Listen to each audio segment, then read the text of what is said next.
Hello friends. तो आप जब भी किसी मिरर के सामने खड़े होते हो तो वहां पर आपको आपकी कितनी इमेज दिखती है?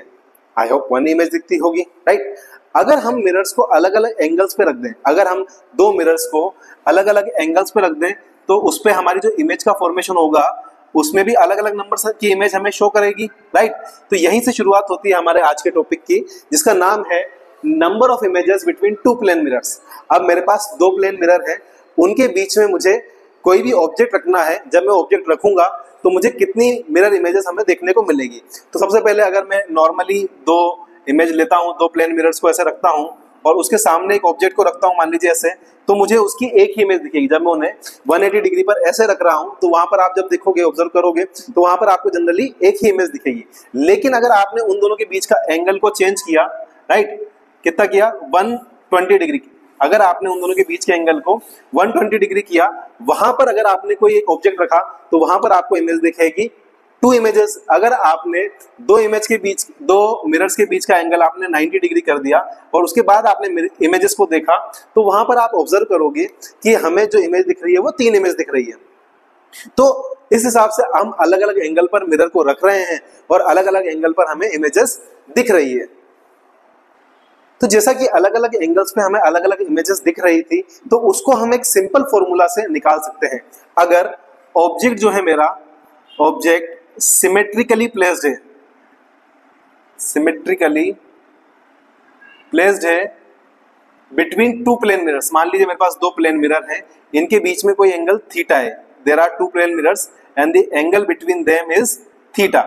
If I put one object here symmetrically from same distance from both the mirrors, अगर मैंने दोनों मिरर से सेम डिस्टेंस पर इसको रखा, then how many images I will get. तो उसका एक सिंपल सा फॉर्मूला है, उसको हम शो करते हैं n is equal to 360 by theta minus 1, right. तो ये हमारा एक छोटा सा फॉर्मूला है number of images find out करने का, अगर हमने ऑब्जेक्ट को कहां प्लेस किया है, सिमेट्रिकली प्लेस किया है। n is equal to 360 by theta minus 1, अगर हमने ऑब्जेक्ट को सिंपली प्लेस किया है तो हमारा फॉर्मूला हो जाएगा। लेकिन अगर मैं बात करूं, हमने हमारे ऑब्जेक्ट को एसिमेट्रिकली प्लेस किया है, लाइक अगेन मेरे पास यहाँ पर दो प्लेन सरफेसेस हैं, इसके बीच में मैंने इस मिरर को, ऑब्जेक्ट को यहाँ पर रखा, तो उस केस में मेरे पास कितनी इमेज फॉर्म होगी?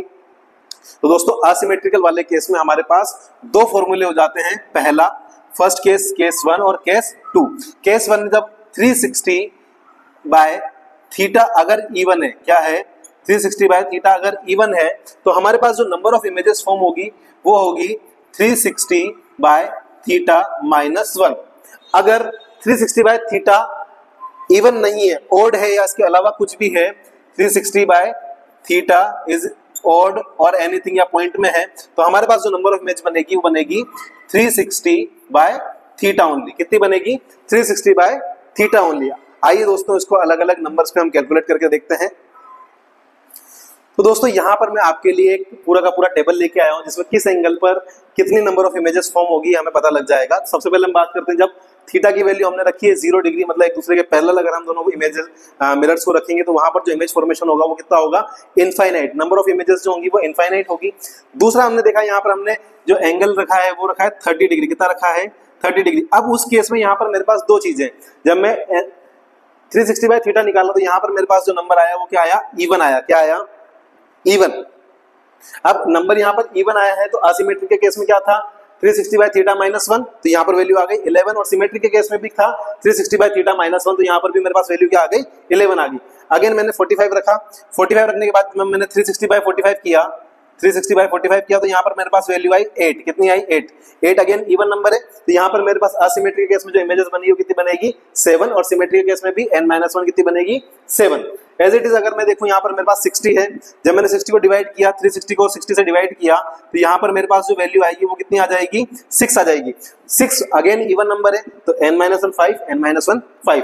यहाँ पर देखिए 72, जब मैंने 72 को डिवाइड किया, 360 से डिवाइड किया 72 को, तो मेरे पास जो वैल्यू आई वो आई 5। अब 5 यहाँ पर ओड नंबर है, ओड नंबर होगा तो यहाँ पर क्या होगा? मेरे पास जो असिमेट्रिक वाला केस होगा उसमें 360 बाय थीटा ही रहने वाली है, और सिमेट्रिक वाले में n-1 360 बाय थीटा माइनस 1, तो ये यहाँ पर हमेशा 4 ही होगा।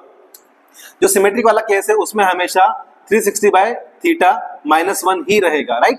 यहाँ पर दो केसेस होंगे, 360 बाय थीटा और 360 बाय थीटा -1, यहाँ पर 2 केसेस होंगे, राइट। ये कब होगा, जब ओड आएगा, राइट। अब देखिए 75 से मैंने किया तो यहाँ पर मेरे पास जो इमेजेस बन रही है वो कितनी बन रही है, 4.8। अब इस केस में आपको याद रखना है कि जो इमेजेस फॉर्म होगी वो क्या होगी, जो इसका इंटीग्रल पार्ट है इतनी ही इमेज हमें देखने को मिलेगी। तो यहाँ पर कितनी इमेज हो रही है, 4, और यहाँ पर भी कितनी इमेज हो रही है, 4, राइट। अगला देखिए 90 डिग्री, जब मैं 90 डिग्री रख रहा हूं तो मैंने 360 डिवाइड बाय 90 किया तो मेरे पास जो इमेजेस बन रही है वो कितनी बन रही है, 4। और 4 क्या है, इवन नंबर है, क्या है, इवन नंबर है। इवन वाले केस में क्या होगा, 360 बाय थीटा -1, तो यहाँ पर 4 - 1 हो गया 3, और यहाँ पर भी 3 है ना। ये कब होगा, जब 360 बाय थीटा क्या होगा, इवन होगा, क्या होगा, इवन। और ये अदर केस में। अब देखिए अगला 112.5, अगर मैं उसको डिवाइड करूंगा तो यहाँ पर मेरे पास जो वैल्यू आएगी वो आएगी 3.2। 3.2 का इंटीग्रल वैल्यू क्या है, 3, राइट। तो यहाँ पर मेरे पास क्या आ जाएगा, 3, और ओड नंबर है इसलिए यहाँ पर मेरे पास क्या आ गया 3, और इवन नंबर हमें n-1 करना है तो यहाँ पर मेरे पास जो वैल्यू आ जाएगी वो कितनी आ जाएगी, 2 आ जाएगी। एज इट इज 120 की बात करूँ तो यहाँ पर मेरे पास डिवाइड करूंगा तो 3 आएगा। 3 क्या है, एक ओड नंबर है, तो यहाँ पर जो इमेजेस फॉर्म होगी वो 3 होगी, और उस केस में क्या होगी, n-1 2 हो जाएगी, राइट। आई होप आपको ये टॉपिक अच्छे से समझ में आ गया होगा। अगर ये टॉपिक अच्छे से समझ में आया है तो ऐसे ही वीडियो के लिए प्लीज मेरा चैनल सब्सक्राइब करिए। मिलते हैं नेक्स्ट वीडियो में। Thank you so much.